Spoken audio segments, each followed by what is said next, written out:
Kami sebagai warga NTT mendukung Pak Anies Presiden 2024. Kenapa kami mendukung beliau?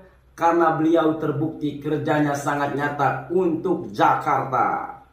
NTT bersama Pak Anies bersama NTT. Anies Baswedan. No. Kurang ajar. Sorry Pak Anies Caimin, beberapa hari belakangan ini saya jadi jarang nih mereaksi video Pak Anies dan Caimin. Oleh karena itu, pada kesempatan yang berbahagia ini, izinkanlah saya untuk jadi resmi lagi guys. Izinkanlah saya untuk mereaksi video dari Pak Anies dan juga Caimin. Kita harus membuat pilpres kali ini ya, politik kali ini dengan riang gembira. Oleh karena itu saya mengajak para penonton semua, mari kita bergembira ria menyambut Pilpres 2024 nanti atau yang akan datang guys ya. Oke, Pak Anies Baswedan, Pak Anies Baswedan, Muhaimin Iskandar, salah lagi nih. Pak Anies Baswedan dan Pak Muhaimin Iskandar, mari kita sama-sama menyaksikan video Anda berdua berikut ini. 3 fungsi sarung ala Amin. Sarung itu dipakai buat apa aja? Oh, luar biasa kalau sarung di zaman kita pesantren ya. Paling tidak sarung itu ada 3 fungsi. Yang pertama untuk sarungan. Ini caranya. Sarungan ya. Sarungan itu. Cara pakai sarung yang betul gimana? Sama sarungan. Biasanya kepiawaian seorang santri dilihat dari kemampuannya bersarung. Nah, semakin dia bagus, rapi, dan semakin kuat, karena biasanya harus kuat supaya tidak mudah lorong. Coba ya. Nah, ini lulus. Mantap. Baru sebagai santri lulus. Ini fungsi yang pertama. Fungsi yang kedua, dulu tidurnya di lantai.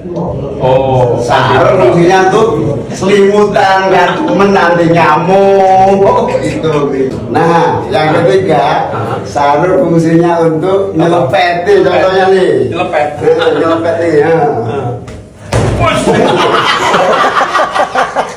Lumayan pedes.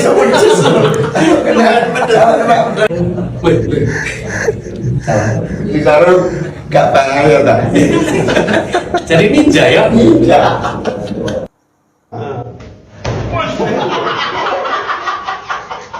Lumayan pedes. Kalau boleh jujur nih guys ya, saya selama di Indonesia dan sampai umur saya sekarang 25 tahun, saya belum pernah melihat capres dan cawapres sekompak dan sekocak ini guys. Apa ada yang sama? Seperti yang lalu-lalu ya teman-teman. Menurut saya ya, antara presiden dan wakil presiden yang sudah dilantik ini, yang lalu-lalu ini yang kita bahas ya, itu menurut saya hubungannya itu kurang harmonis guys. Jadi ayolah, kita ini butuh perubahan teman-teman.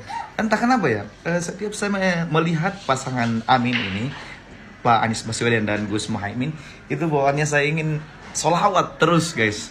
Allahumma salli ala sayyidina Muhammad wa asgili zalimin bizzalim.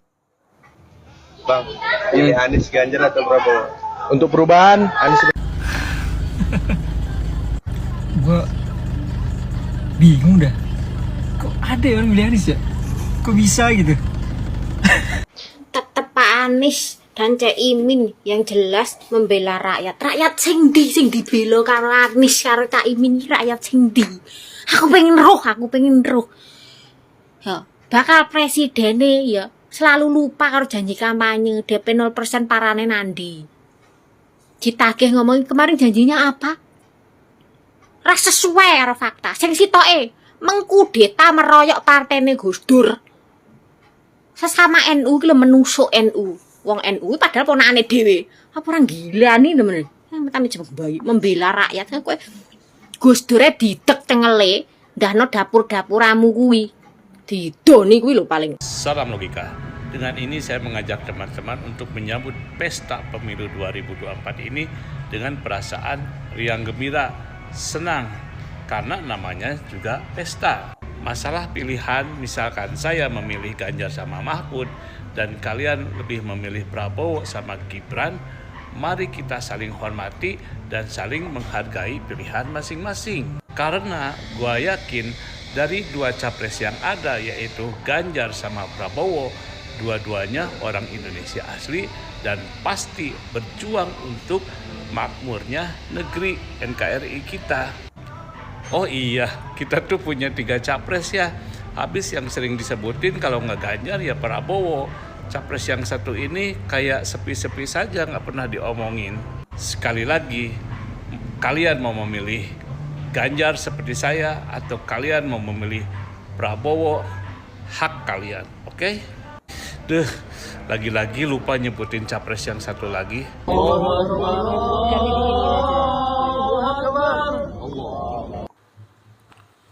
Bukan Anies Baswedan kalau tidak melakukan sesuatu yang nyeleneh ataupun aneh-aneh. Jadi mungkin ini adalah merupakan sebuah slogan perubahan. Azan tidak di masjid tapi di ruang terbuka dan dilantunkan oleh 4 orang. Dan azan itu bukan merupakan panggilan untuk waktu sholat. Entah ini nanti menjadi sebuah kampanye positif ataupun tidak. Tapi yang jelas nganeh-nganehi ataupun nyeleneh. Sekarang sudahlah sah. 3 calon presiden sudah di depan mata. Masing-masing calon tersebut kita sudah mengetahui rekam jejak mereka masing-masing. Arti kata, di antara 3 kandidat tersebut kita sudah mengetahui rekam jejak mereka. Mulai dari faktor keturunan, pendidikan, dan prestasi. Karena 3 hal tersebut sangat penting rekam jejak daripada 3 calon kandidat tersebut. Arti kata, kita bukan memilih asal pilih dengan perkataan cerita dia, ialah yang katakan hebat. Yang bisa menilai kita, bukan dia. Kalau dia apa saja dia mengatakan dirinya hebat. Tapi dalam soal pilih memilih yang menentukan adalah kita. Siapa yang terbaik di antara 3 kandidat. Kalau bagi saya pribadi, saya sendiri mengatakannya, Mahfud MD sejuta prestasi. Ganjar segudang prestasi. 10 tahun jadi DPR RI. 10 tahun jadi gubernur. 1/3 abad jadi pemimpin di negara Republik Indonesia ini. Begitu juga Pak Mahfud. Jadi kita mendengarkan rekam jejak mereka itu yang paling penting. Jangan katanya. Kalau katanya apalagi ada yang orang sebelah mengatakan, apabila saya menjadi presiden di Republik Indonesia ini akannya orang hamil dibayar 6 juta satu orang setiap orang hamil. Kendaraan kereta, minyak kereta tidak bayar free sama sekali. Itu sudah pembohongan itu. Mohon rakyat Indonesia jangan terpengaruh dengan janji-janji mulus. Mohon sangat dengan segala hormat. Dengan janji seperti itu jangan pernah didengarkan. Ya. Apalagi lihat ke rekam jejak ke belakang, otoriter, kekuasaan, masing-masing kita. Jangan mereka yang berkata, kita yang menilai.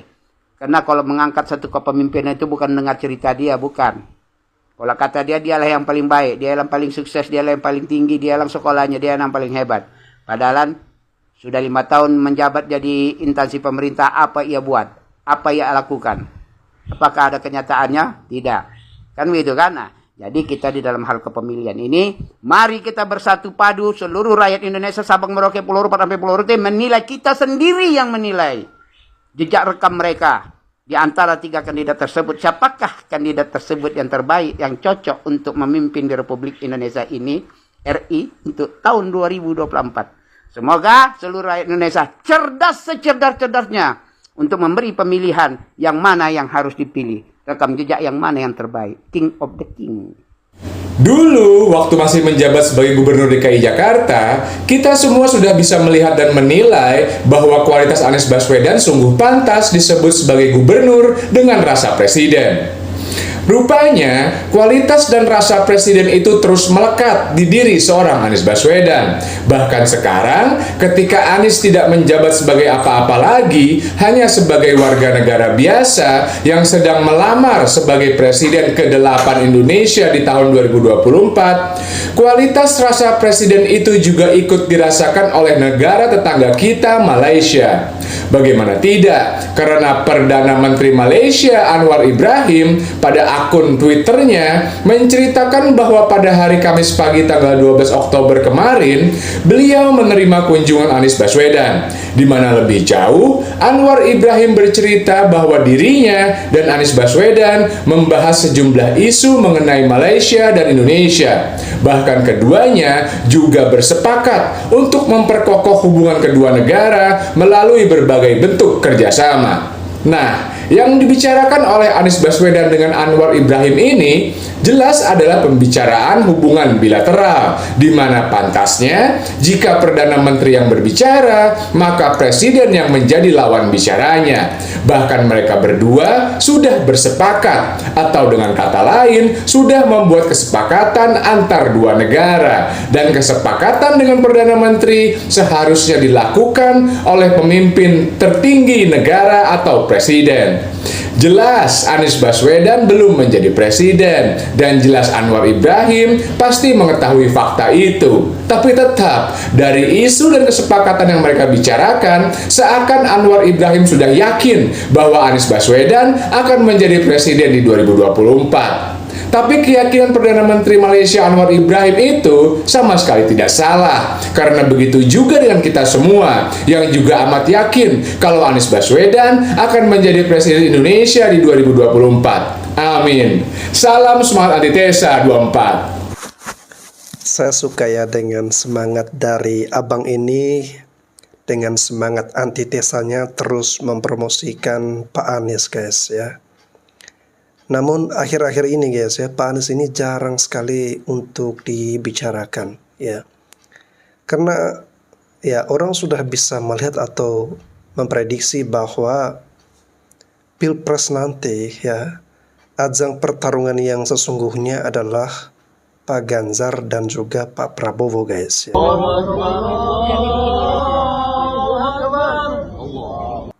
Kayak kampanye model apa lagi, John? Oh alah, itu loh, jagomu itu loh banyak kelebihan, nggak usah takut kamu. Salah satunya yaitu kelebihan bayar air limbah, kelebihan bayar alat rapid test, kelebihan mobil damkar, kelebihan tanah muncul, kelebihan subsidi Transjakarta. Itu loh, jangan takut.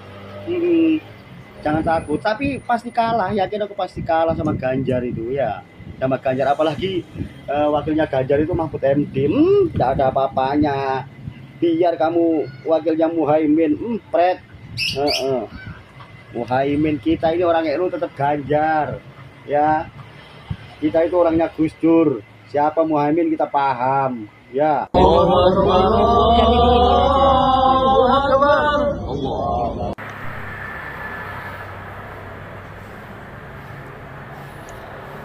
Setahu saya, orang mengumandangkan azan itu bila terjadi 5 hal atau menghadapi 5 hal ini. Lazimnya orang mengumandangkan azan itu ketika dia mau sholat. Yang kedua, ketika ada bayi yang baru lahir. Yang ketiga, ketika di pemakaman kita mau memakamkan jenazah di dalam kubur. Yang keempat, ketika terjadi bencana alam atau badai. Biasanya orang juga mengumandangkan azan. Dan kelima, yang terakhir, orang mengumandangkan azan itu bila dia mau mengusir roh halus, roh jahat, atau iblis atau setan. biasanya orang mengumandangkan azan. Lah ini mau sholat kelihatannya bukan.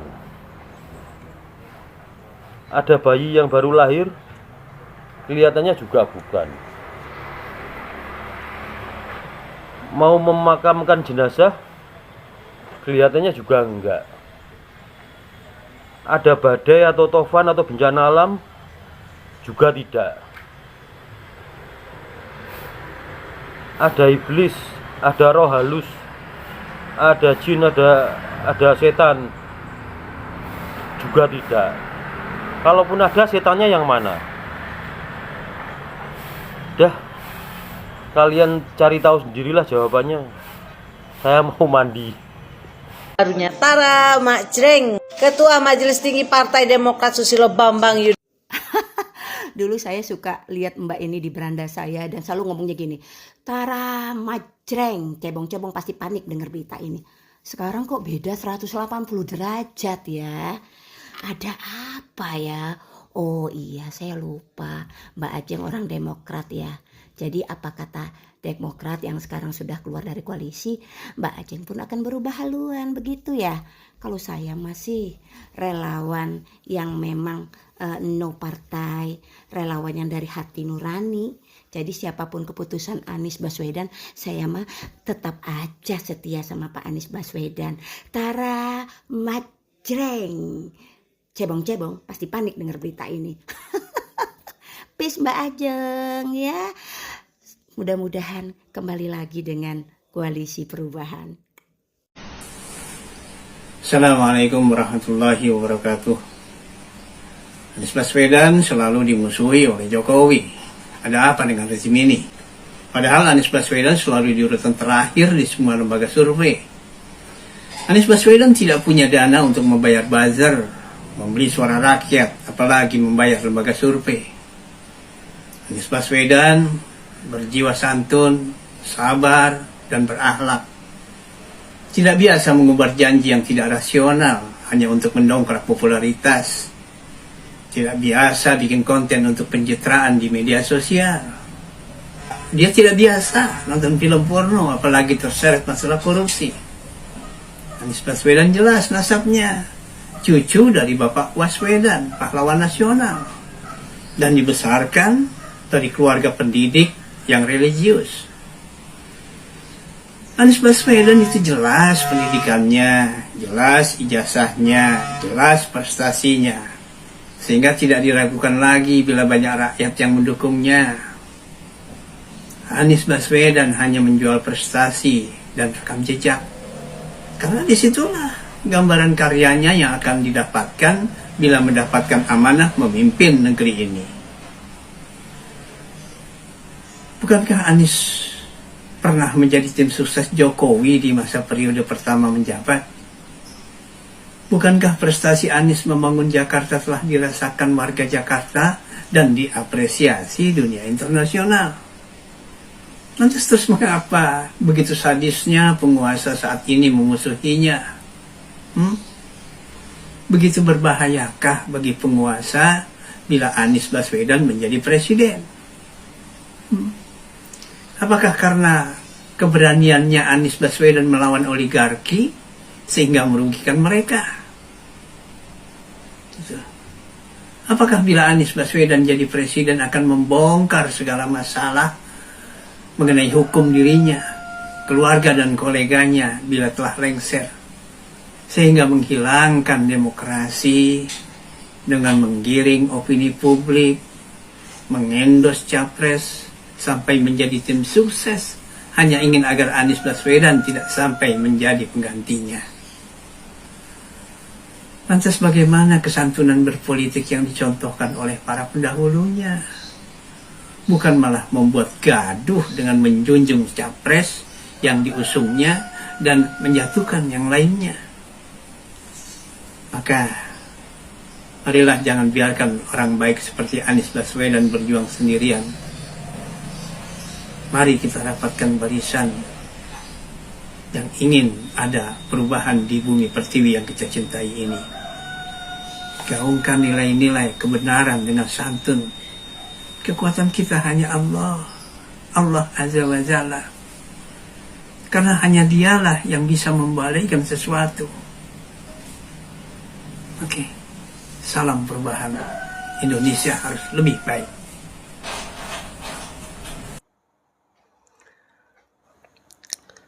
Waduh Pak, saya nggak salah dengar ya. Tadi Bapak bilang Pak Anies ini pemimpin yang jarang menggaungkan atau mengkampanyekan janji-janji yang irasional ya. Wah, saya nggak salah dengar kali ya. Oke, satu aja Pak ya. Rumah DP 0 itu mana? Mana hasilnya? Satu aja ini Pak ya. Rumah DP 0 itu mana hasilnya? Katanya untuk rakyat miskin, orang nggak mampu. Mana?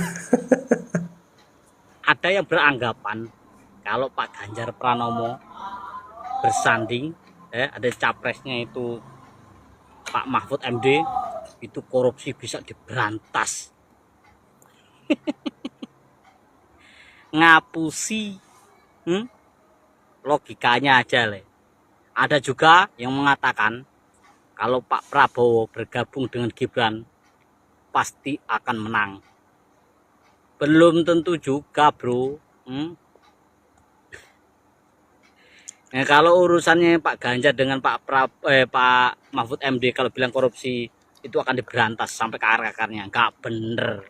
Buktinya ya lo, yang dulu gembar-gembor sampai itu Pak Mahfud MD jadi ngetop tuh gara-gara itu berapa 300 berapa triliun itu. Yang diungkapkan itu waktu di DPR itu Bambang Pacul itu badan mengakui setiap orang-orang yang di DPR itu takut sama ketua partainya. Diakui. Yang dan salah satunya yang kena itu penjara sekarang Astaria Dahlan dari kader PDIP. Jadi sekarang mana? Nggak ada beritanya lagi. Itu nggak ada beritanya belas. Coba kalau yang partainya orang lain yang korupsi, apalagi partai Nasdem, partai PKS atau partai Umat atau partai, walah dibabat habis itu. Di televisi itu keluar terus. Yo, kenapa? Haritanu siapa kalau udah koalisinya Megawati? Nyinyir, bukan nyinyir kenyataan. Makanya saya nggak 100% nggak percaya kalau Pak Mahfud MD nanti bersanding dengan Pak Ganjar itu korupsi mau diberantas akar-akarnya. Loh, Pak Ganjar loh KTP gimana? Malah justru malah gembira, malah aman. BTS juga aman. Nyatanya loh Pak Mahfud setelah itu menang, diem. Itu cuma kelihatan kalau pencitraan. Kenapa? Loh itu aja ternyata diam. Yang 300 triliun itu. Diam toh? Diam. Kenapa? Karena tetap di bawah, tetap patuh sama Bu Mega. Begitu. Bermanfaat. Yo, monggo di share, di like, di komen. Jangan lupa saling tautan. Oh no. Berlanjut ke video selanjutnya. Hai, selamat pagi. Kabar terkini dari KPU. Bersama Ibu siapa, Bu? Ibu Ani. Ibu Runi. Anies satu putaran, Bu. Insya Allah. Satu aja cukup, nggak usah diulang-ulang. Anies Caimin menang. Menang. Anies Caimin 2024 menang. Presiden. Kasih calon.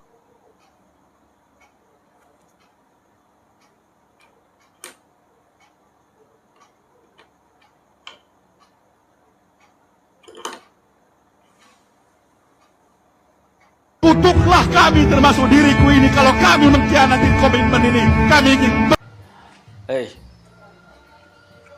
Pemberapa ngomong aja besar kamu itu. Katanya kalau ada kadernya korupsi mau bubarkan partainya. Mana itu janjimu itu? Cuma ngomong aja besar kamu. Tahu malu. Katanya mau bubarkan partainya kalau ada yang korupsi. Sudah 2 orang nih, sudah korupsi besar-besaran. Partai Nasdem itu apa? Apalagi ini, Surya Paloh ini. Cuman omong aja besar. Omong aja besar. Apa ini Surya Paloh ini? Partainya korupsi besar-besaran. Tapi seolah-olah nggak tahu. Katanya mau bubar partainya. Mana sekarang bubarlah. Anies Rashid Baswedan Ketika beliau dicaci, dimaki, maka Pak Anies Rashid Baswedan tidak pernah ada catatan satupun membalasnya dengan cacian makian. Ketika Pak Anies difitnah, tidak ada catatan satupun Pak Anies membalas dengan fitnah. Ketika Pak Anies Rashid Baswedan dihina, tidak pernah ada catatan satupun Pak Anies membalas dengan hinaan.